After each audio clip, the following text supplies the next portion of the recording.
We have a new record sale here at Guernsey. Tommy Setford has left the building, departing for Southampton for a guaranteed £42.5 million that could rise as high as £59 million. For a player we picked up on a free transfer in the Championship, I couldn't really turn down that kind of money. However, with his departure coming during the final week of the transfer window, I had a bit of a task on hand to find a new starting goalkeeper. And I signed two. Welcome back to Park to Prem. Welcome back to Guernsey. Today's episode number 91. Before we get into things, let's run that intro.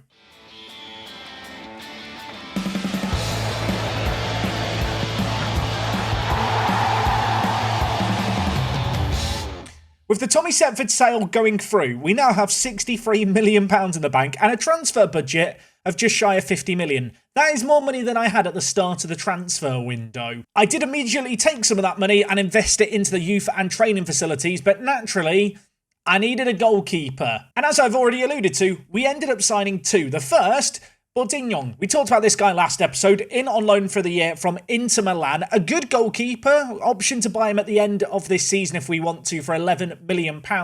But you might have spotted it, he's joined us.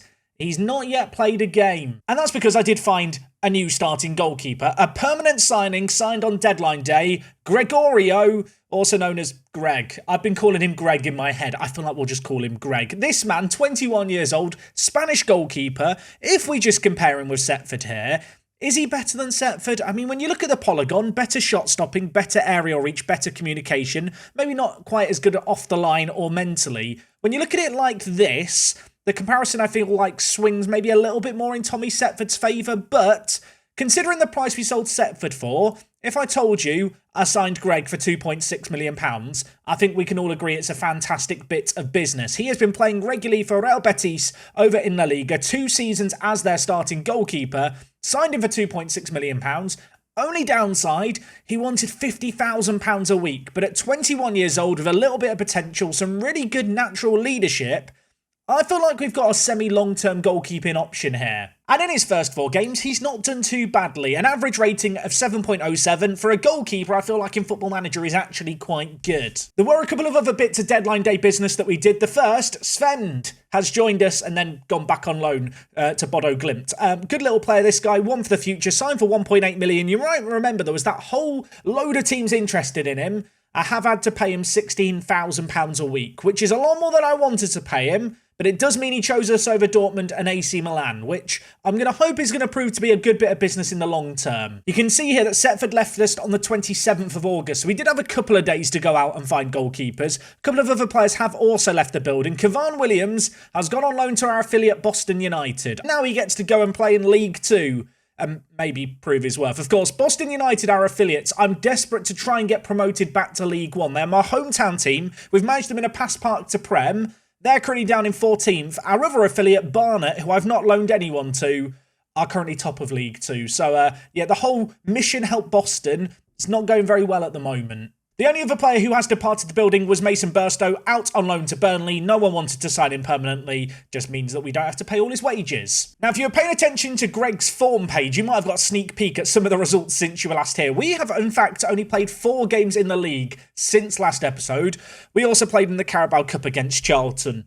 I feel like we're just never going to go on a cup run. We've lost here to Charlton on penalties in the first round. Gaspar got a goal for us in the very last minute to take it to a penalty shootout, and then Volsak was one of a few players who missed penalties. Yeah, I mean, I want to come up with a mad excuse and say, well, I played a rotated team, but even a rotated team should be beating Charlton. The good news is, though, since then, 4 league games played, 4 wins. The most notable, this one here. Away from home, Manchester United, 2-1 result. That doesn't really tell the story, because having taken the lead in the 3rd minute via Lemos, Gaspar got sent off. Here is the sending off in question.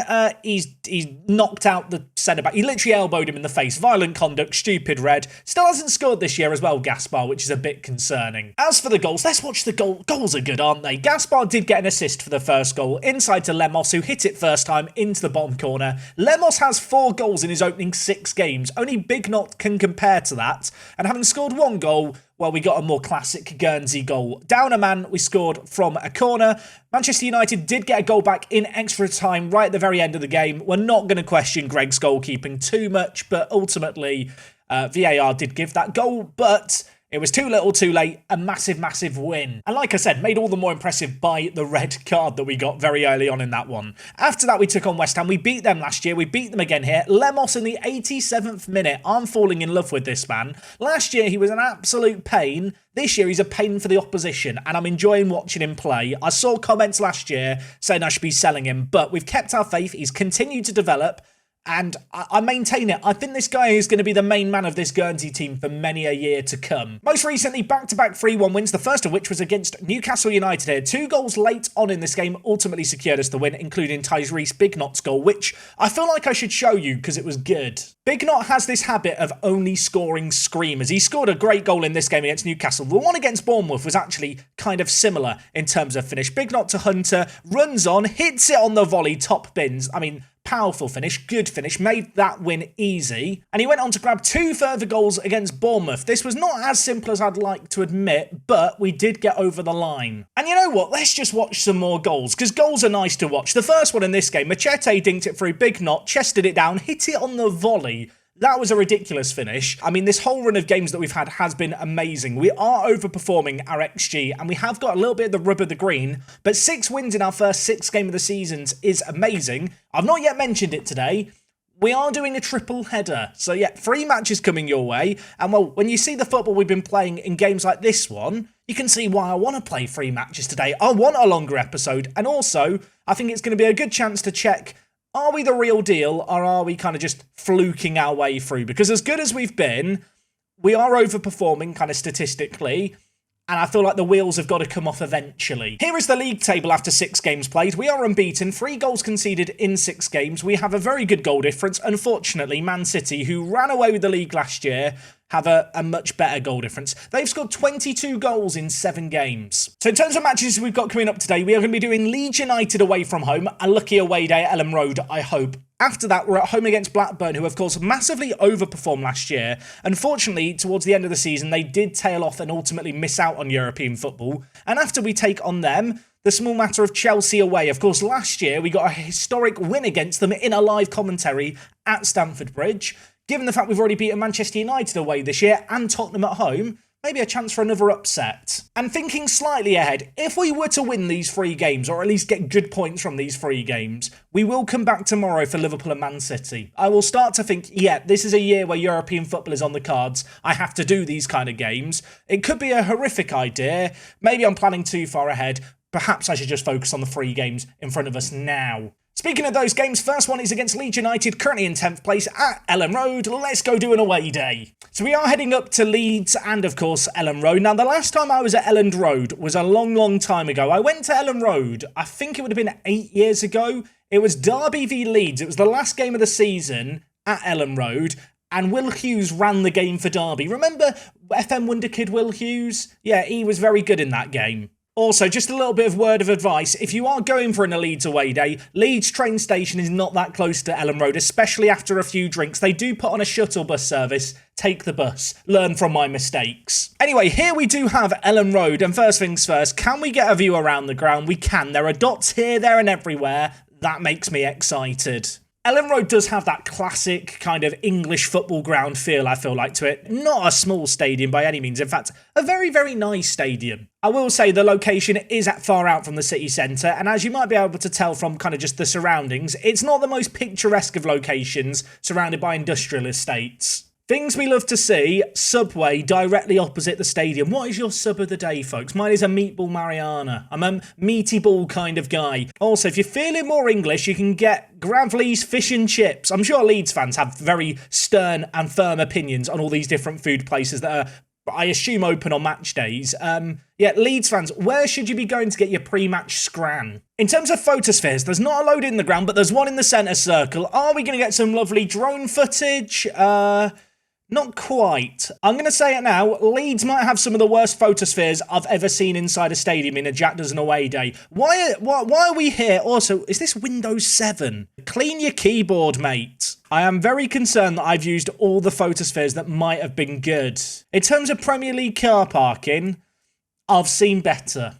I think it's a Google Earth kind of day where we just need the 3D view to enjoy the pitch a little bit. I'm going to tell you now, Leeds United, I love your stadium. I've been to Ellen Road. You've let yourself down on the away day here. I have spotted this car park here. I'm not sure about the car parking spots being a different colour. What is that all about? But there is something very aesthetically pleasing about it. That might have redeemed Leeds the tiniest little amount. Elland Road, classic English football stadium.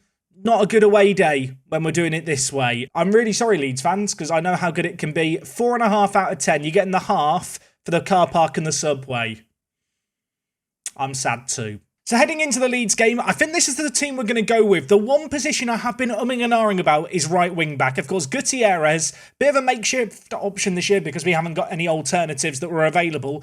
He's not been great here. I wouldn't say he's been terrible either. Ryan Hunter on occasion has slotted in at right wing back and actually played pretty well. But in our most recent game against Bournemouth, he was disappointing. So going to give Gutierrez the nod. Besides that, though, the team is largely going to be picked off form and players who are playing pretty well. Tyrese Bignot, Lemos, 4 goals apiece.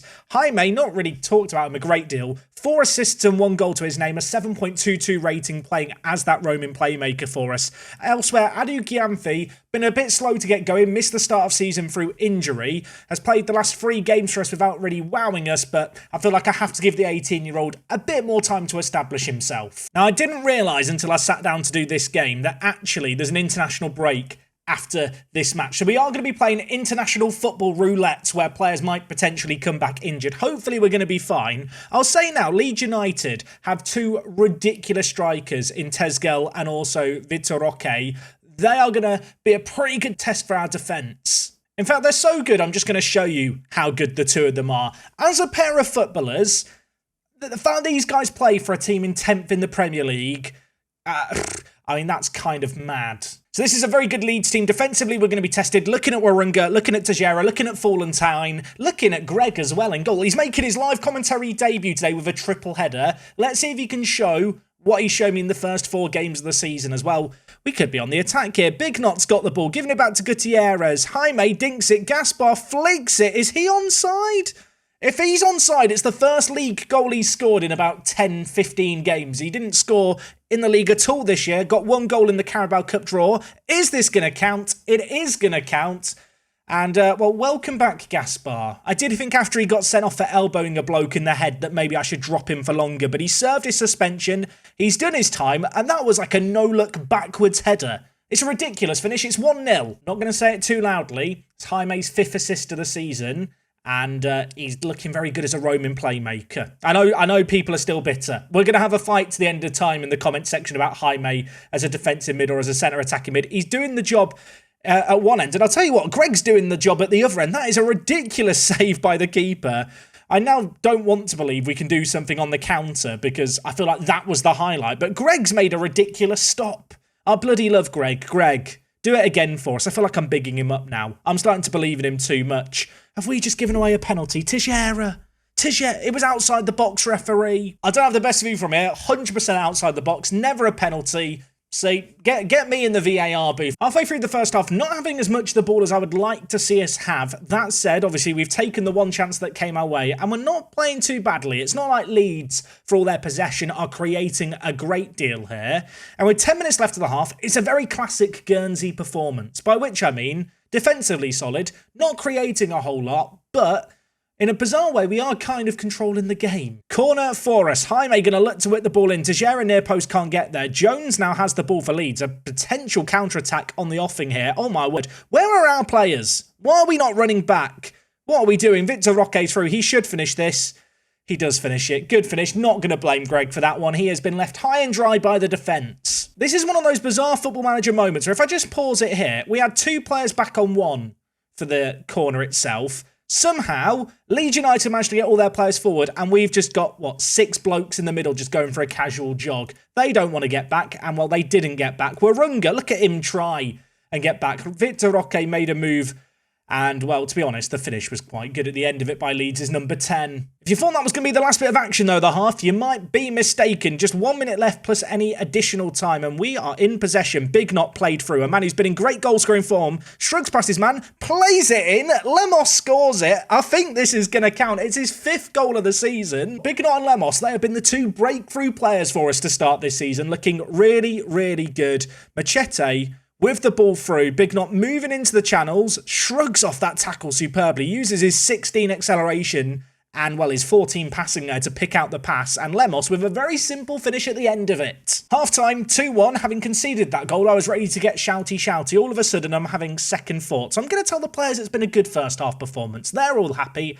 Lemos, Big Knot, Gaspar, all playing superbly in the final third. Tariq Lamptey over this free kick, just inside our half, plays it short to Jones. Leeds playing it forward. Got a man in behind. Tezgel is there. I thought he was offside. The flag's not been raised. I'm hoping the flag's going to be raised, but this might well count, and it is going to count. It's 2-2. We had a great end to the half. That is a disastrous start to the second half. Tariq Lamptey played it to Jones. He laid it through, and then Veloso dos Santos, a name that rolls off the tongue, played it to Rodrigo Gomez? It was Rodrigo Gomez, and Tezgel taps it in. Leeds United with another highlight. It's a free kick put towards Tezgel. He's already got one goal against us. Machete heads it away. It's not a good defensive header. It's not away from danger. Lamptey hits it, and that is a sensational goal. I mean, I didn't know that Tariq Lamptey could do that in Football Manager. It has just dawned on me. We played Leeds last year, didn't we? And it was 4-2. I think that was the home game. We're having another classic performance here. And when we play Leeds, goals are guaranteed. I don't know if Greg could have done better there. I'm going to give him the benefit of the doubt. Leeds with another free kick. They keep having all these chances from free kicks. It's whipped back post. Tezgel has hit the outside of the post, and it's gone wide. I'm going to make a couple of changes here. Falentine's not played particularly well in this game, and he's on a booking. So Scotty Williams, down you come. Elsewhere, Gutierrez hasn't been great. Ryan Hunter, fresh legs needed. Adu Gyamfi's not played superbly.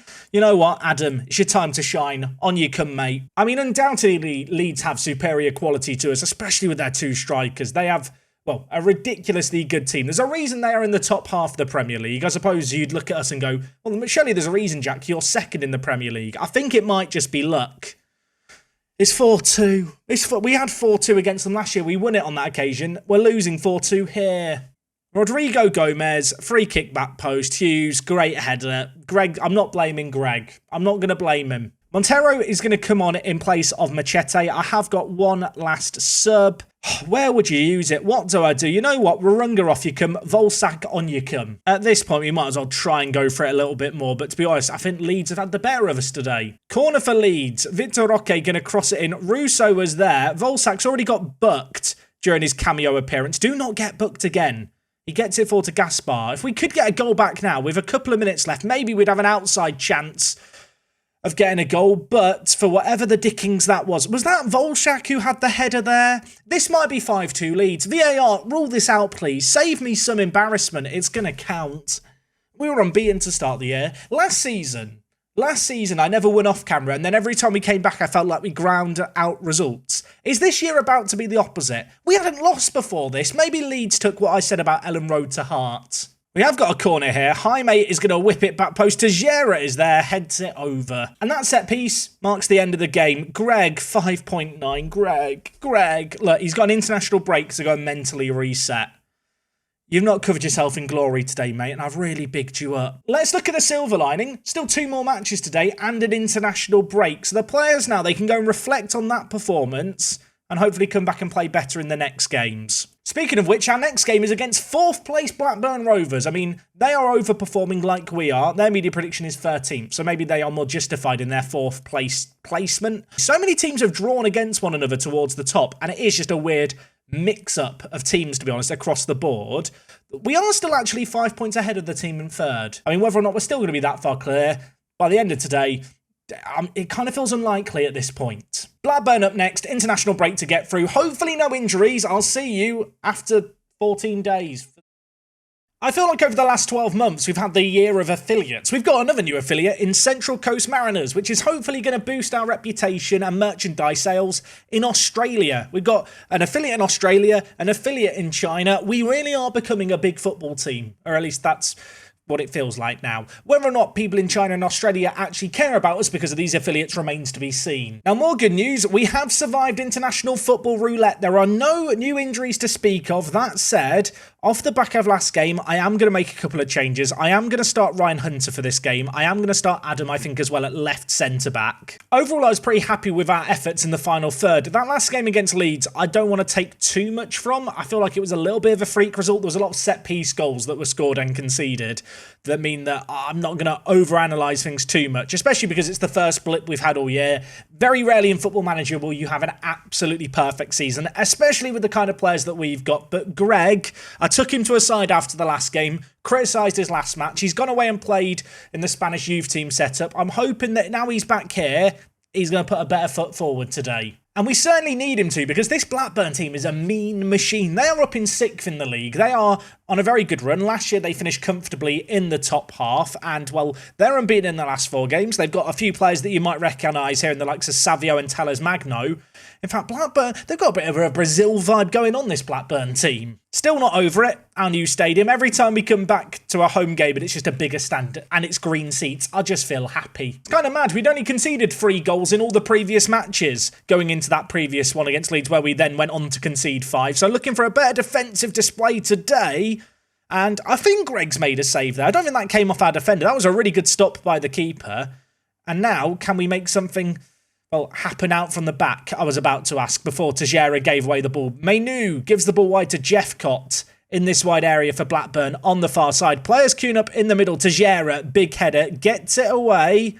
Blackburn, though, having some early pressure. And Hunter, I've brought you into the team. You don't need to literally hunt them. We don't need to murder anyone. Oh, my word. It's like Tariq Lamptey. It's not Tariq Lamptey again, but it's the same finish again. It's another finessed effort into the top bins that I don't think Greg's at fault for. In this situation here, I felt like we had things under control, but it's just a quick couple of passes, and then Aldridge cuts inside and pulls off that shot. Yeah, I'm not going to blame Greg for that one. You know, I mentioned Man City and Liverpool next episode, having second thoughts. Maybe that's not such a good idea. Half an hour played here, just that one highlight, the one shot on target for Blackburn, the one goal in this game. Besides that, we've had so much of the ball, but not really created enough with it just yet. I am going to just up the directness of our passing slightly, I think. But you know what? Considering we went a goal down fairly early on against a good Blackburn team, this hasn't been a disastrous half, but we have to show a little bit more, I feel like, going forward. Okay, half-time. I'm going to get shouty, and I'm going to make what might appear to be a bit of a weird change, but I'm going to take off Hunter, who's on a 6.2 rating. I'm going to take off Adam on a 6.4. Adu Gyamfi, Gutierrez, 2 of the new signings this year. I've dropped you. You've sulked on the bench for 45 minutes. I've given you a chance to think about what you were doing wrong to start this season. Now I need you to come on and be hungry. Free kick here for Blackburn, just inside their own half. Played forward. Gutierrez reads it well, gets a critical header. Unfortunately, cannot find it in the direction of Big Knot. And it is now back with Blackburn. Playing it through the middle. Manu gives it to Savio, who's cutting inside. He is going to dink it wide, and we need to do some defending here. Florentine comes in. Great little tackle by the Danish centre-back, who did score his first international goal for the Danish national team during the most recent international break. Of course, also scored last episode for us. Greg's going to launch this one forward. Gaspar takes it down superbly, gives it wide to Gutierrez, who's going to play the ball forward to Big Knot. It's a great ball through, and Big Knot's gone for one of his volleyed finishes that you saw in the game since you were last here. On this occasion, the keeper stopped it, but a good ball forward by Gutierrez. Reasons for optimism. Blackburn in possession. A little bit penned back at the moment. Jeffcott playing it inside. Lots of space here for Telles Magno to pull the trigger, and Greg makes a save, which, I mean, it had to be made. It was going in. Whether or not he could have prevented a corner, I'm not entirely sure. We have now got said corner to deal with. Savio is over it. Going to whip it in. Menu, I mean, with one of the worst headers I've seen in FM this year. Got to go for this game a little bit more. I'm going to move Hame and also Machete just forward into the centre mid positions. Not something that I've been doing too often this year because, to be honest, we've not really been in this kind of situation where we need to chase a game all that often. I'm going to bring in McKillop, I think, for Big Knot, and then I'm going to move Lemos to play as a pressing forward, which is a role that he can play quite well. We've discussed this before. As a pressing forward, Lemos has a potential career. McKillop has been playing reasonably well and been developing really well in training. The kind of man who I'm willing to bring on. Not the best technical player, but with 19 work rate and 17 stamina, you know as a shadow striker, he is going to work hard for the team. And I think that's what might be needed here with, 20 minutes left? 15 minutes left. We've had not as much of the ball in this second half since we've moved the centre mids forward, but we need to get on the offensive a little bit quicker, try and get the ball forward faster, I think. Earlier crosses into the box needed. I'm going to switch both wing-backs, I think, to be complete wing-backs. Both Adi Gyamfi and Gutierrez are pretty competent with the ball at their feet. Elsewhere, I'm going to make one last change. I'm going to take off Florentine Going to keep Warunga and Tejera at the back. Montero is going to come on and play as a deep line playmaker on support. Jaime, centre mid on attack. We are going for this game. We are throwing men forward. We need something in this next 10 minutes. One last shout of demand more. 3 minutes left. We've had a few late goals this season. Could we get another one here? This change that we've done is a change I have done semi-frequently. Unfortunately, on this occasion, it's not going to amount to anything. Blackburn win the game. We had the better XG. That doesn't really mean a great deal, though, in the grand scheme of things. A wonder strike, ultimately the difference. One silver lining, Gutierrez on off the bench did get a 7.2 rating. So he played better today. In fact, that's the best performance he's ever had in a Guernsey shirt, but the bar was set rather low. I do remain adamant that Football Manager is a game of momentum, and having lost 2 games in a row, 2 games I would have liked to have at least got something from, this next game does fill me with dread. We are going away to Stamford Bridge. Last time we were here, we got a miraculous result. Will history be able to repeat itself? Feels a tad unlikely based on what we've seen today. Okay, going into today's episode, I wasn't really expecting a win against Chelsea. Given the fact we've just lost the last 2 games, I want to get something from this game, but I know that's going to be a really, really tall order. It doesn't really detract too much from what has been a good start to the season. 6 wins in 9, I still would have bitten your hand off and taken.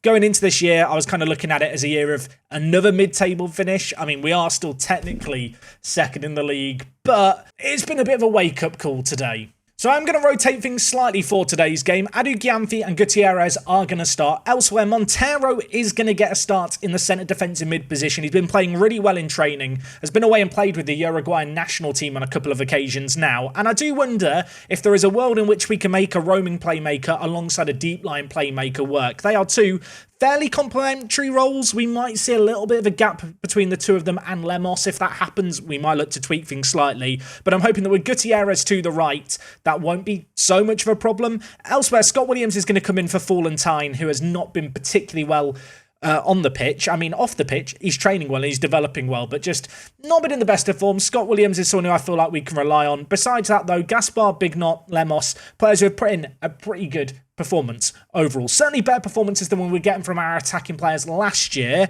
Don't want to discount them. And, well, I'm going to hope that they can cause some issues for Chelsea here. Chelsea themselves have been rather hit and miss to start this season, so they are going to be keen to get all 3 points. They will be backing themselves to get them as well as the home team. Oh, let's try and make an upset happen. Okay, throw in Adu Giamfi. Going to give it to Gaspar immediately. Adu Giamfi, little fancy flick there inside to Jaime, who unfortunately gets caught in possession. And now, Neurauter is in behind and through. And but for a superb Greg save, Chelsea could have been ahead inside the first 5 minutes. Neurauter is Chelsea's big key man. You might remember we looked at him a few episodes ago at the end of last season. He's their left midfielder who just seems to do a lot for them. I mean, here he is. Good job he's got 7 finishing, otherwise he probably would have scored there. We're 15 minutes into this game. Chelsea have had 16 shots on target, 9 shots total, and they are having more of the ball than us, which I don't really love.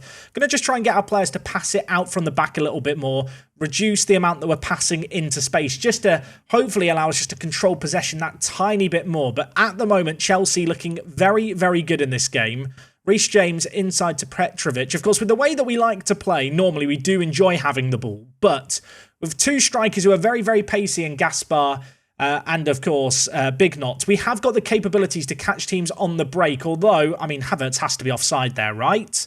Is he offside? Flag? Lino? Nothing? He's on. He's on. I was convinced he was offside. Caught in possession. Gutierrez, Warunga won his header. Then Lemos. I mean, Lemos, what are you doing? He gets swarmed around. I could swear Havertz was offside there. I want to check this. I'll say now, it is hard to pinpoint the exact moment the ball was released. But if I hit play here, you can see where Kai Havertz is. If I hit play, he's 100% offside. He's 100%... Where is VAR? I mean, Greg has stopped 8 shots on target so far inside the first 27 minutes. We are being battered here. I really want to change something radically in a way that I've never done while we've been using this system at Guernsey, because at the moment, Chelsea are just dismantling us. I mean, look at it. 13 shots inside 28 minutes, 10 on target. We're actually edging out possession, but it really doesn't mean a great deal. You can see they are swarming all over us in the press. in a way that we've never really experienced before. If we could score here against the run of play, it'd be amazing. Big Knots there. We've scored against the run of play. Do I change anything now? I feel like I should be. Firstly, let's just enjoy the goal. Two of our strikers are linking up. Addons, great ball forward. Gaspar gets to the byline. Chelsea, I mean, questionable defending by Wesley Fofana there. Left Big Knot open. Lemos was there as well. It's 1-1. I'm still going to change some stuff. I'm going to switch Montero to a defensive midfielder, I think, here. Elsewhere, I'm going to get rid of play out from the back, and I'm going to just ask us to go more direct rather than looking to pass it out. In transition, let's try and get it to the flanks quickly, I think. Distribute it quickly. Out of possession, I'm going to ask us just to sit a little bit deeper so that if we do get caught playing the ball out from the back, hopefully we're not as far out of position. But, I mean, it's 1-1 here after half an hour and we've had one shot on target. We have to take the chance that we've been given here. We've been offered a miracle. Let's make something happen. Jaime, back post, Tejera, third goal of the season, second headed goal for that man. It's 2-1 here. We do not deserve this. And yet I'm here to tell you, we do not care that we don't deserve this. Tejera back post, heads it goalwards. Scored against Manchester United when we beat them 2-1. He's now scored here to make it 2-1 away against Chelsea. Quickly approaching half-time here. To be honest, since we made those changes, Chelsea have done absolutely, I was going to say nothing in this game. It'd be very on brand now for them to score with 1 minute left of the half, having kept them quiet for 20 minutes. Warunga heads it away from danger. Reece James still with it, gives it to Petrovic. Reece James again in this wide area, but Warunga reads it well and gets it into that channel. Gaspar, unfortunately, on this occasion, can't get there.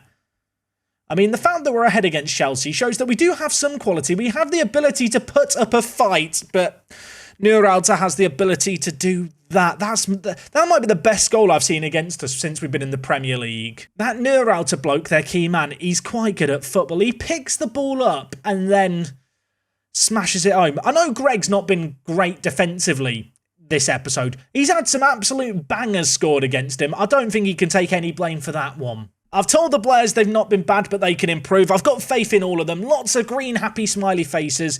Couple of players on bookings does concern me slightly. Gutierrez, off you come. Ryan Hunter, on you come. Elsewhere, Montero on a booking. Going to take him off. I'm going to bring in Machete. I know Machete never gets good ratings. I do want to point out that when you look at his stats compared to other midfielders in this league, he is one of the best tacklers in this league statistically. He wins a lot of tackles and he's very good at them. And I mean, look at the physical output. Him and Jaime playing as our centre defensive mids, they do a lot of running together. I do look at the stats for our team. Machete deserves to start usually, which might make you wonder why have I not started him in this game. Well, the answer is that I wanted to give Montero some game time and he impressed on international duty with Uruguay. In hindsight, was that a mistake? Difficult to say, but with Machete on, maybe we can be more defensively assured, or maybe Chelsea are going to take the lead immediately to start this half. The referee's arm was raised. Is this going to be given? Kai Havertz is celebrating. Chelsea seem to think this is going to count, but it's not. It was Tchouaméni with the ball forward to Havertz, but as you can see there, I mean, compared to the last one, that was more onside than the one he did score. I know that statistically we are being very outplayed in this game, although those stats have shifted quite a lot since we changed things up halfway through the first half. But we are causing Chelsea issues. We are being a thorn in their side. We're certainly not rolling over as the favourites for relegation and just taking defeat on the chin. Although we might need some heroics here. Warunga, what a tackle that was by the Kenyan centre-back. Absolutely massive. Keeps it at 2-2. Machete now with the ball. Could we hit them on the break? Big Knot's got it. And then he's not got it anymore. Addons not played particularly good here. I'm going to bring in Adam. Elsewhere, Lemos, uncharacteristically quiet. Aboubakari, a man who I've not given many minutes to this year, but has been performing well in training. First league game of the season that he is even going to appear in. 15 minutes left. It's still 2-2. Chelsea will feel hard done by if they can't find a way through here. And while they're going to look to find a way through here via Correa, but Greg's made a very good stop there. Greg has conceded 2 goals in this game, but still got a 7.3. I'm willing Greg to be a success. I don't know if you can tell. I love Greg. Me and Gregorio, we go way back. Well, a few months, that is. Munoz, Reece James. He might be called into action again here because they've got the ball going forward. Correa inside. Munoz hits it just over. Okay, instruction time. Shorter passing.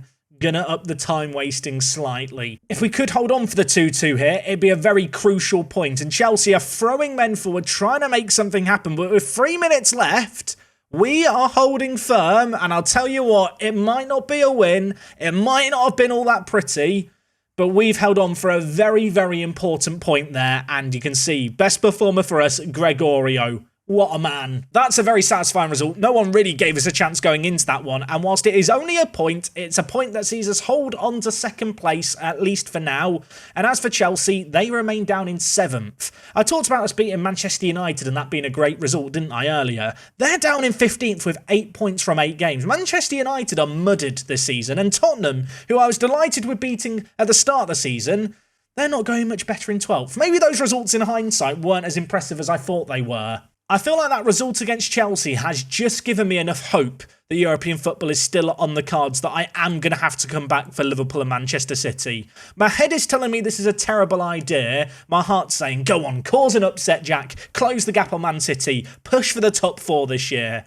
Being realistic for a moment, if we are still in the European spots at the end of the year, that still would be a massive, massive achievement. Looking at the XG table though, expected position of 6th. Maybe we're not overperforming as much as I thought we were. If you told me today that we were going to get 1 point from the 3 games, I wouldn't have been that happy. But given the point was against Chelsea, I'm going to look at the positives. We showed some resilience. Blackburn, yeah, they scored a wonder goal against us. We didn't look great going forward. But between the likes of Lemos, between the likes of Big Knot, between the likes of course, Gaspar, I feel like we've got 3 players that are going to create enough to hopefully have us up towards the top half of the table come the end of the season. Next episode could potentially be a very, very ugly one as we take on Liverpool and Man City. It could be a terrible idea.